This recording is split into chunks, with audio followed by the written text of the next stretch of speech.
Friends, దేశంలో తొలిసారి ప్రజల చేతికి ఆయుధాలు. ఈ విషయాలన్నీ తెలియాలనగా వీడియో మీరు కంప్లీట్‌గా చూడండి. అప్పుడే మీకు కంప్లీట్ ఇన్ఫర్మేషన్ ఏంటో అర్థమవుతుంది.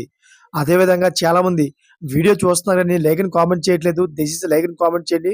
లైక్ అని కామెంట్ చేయడం వల్ల ఈ ఇన్ఫర్మేషన్ అంతా మనం చాలా మందికి తెలియజేసేవాళ్ళం అవుతాం. అదే విధంగా చాలామంది సబ్స్క్రైబ్ చేసుకోవడం మాత్రం మర్చిపోతున్నారు. దయచేసి సబ్స్క్రైబ్ చేసుకోండి. సబ్స్క్రైబ్ చేసుకోవడం వల్ల నేను చేసే ప్రతి ఒక్క అప్డేట్ మీరు ముందుగానే పొందగలుగుతారు. ఫ్రెండ్స్, అసోం రాష్ట్ర ముఖ్యమంత్రి హిమంత బిశ్వ శర్మ సంచలన నిర్ణయం తీసుకున్నారు. రాష్ట్రంలోని ప్రత్యేకమైన పరిస్థితుల కారణంగా స్థానిక ప్రజలకు ఆయుధ లైసెన్సులు ఇవ్వనున్నట్లు తెలిపారు. అయితే సరిహద్దు ప్రాంతాల్లోని ప్రజలకు గన్ లైసెన్సులు ఇచ్చేందుకు రాష్ట్ర ప్రభుత్వం సిద్ధమైంది.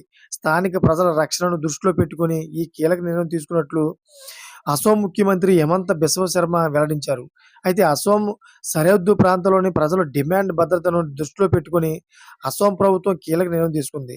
రాష్ట్రంలోని మారుమూల ప్రాంతాలు, సున్నితమైన ప్రాంతాలు, వివాదాస్పద ప్రాంతాల్లో నివసిస్తున్న ప్రజల భద్రత, రక్షణ దృష్ట్యా అసోం సీఎం హిమంత బిశ్వ శర్మ సంచలన నిర్ణయం తీసుకున్నారు. అయితే ఈ ప్రాంతాల ప్రజలకు ఆయుధ లైసెన్సులు ఇవ్వనున్నట్లు తెలిపారు. అయితే రాష్ట్ర కేబినెట్ సమావేశం అనంతరం ఈ విషయాన్ని మీడియా ముందు వివరించారు. అస్సాం ఒక సున్నితమైన ప్రాంతం. అదేవిధంగా రాష్ట్రంలోని సరిహద్దు ప్రాంతంలో నివసిస్తున్న ప్రజలు భద్రత భావానికి లోనవుతున్నారు. మా భద్రత రక్షణ కోసం ఆయుధ లైసెన్సులు అందించాలని చాలా ఏళ్ల నుంచి అక్కడ ప్రజలు డిమాండ్ చేస్తున్నారు అని అస్సాం ముఖ్యమంత్రి హిమంత బిశ్వ శర్మ వెల్లడించారు.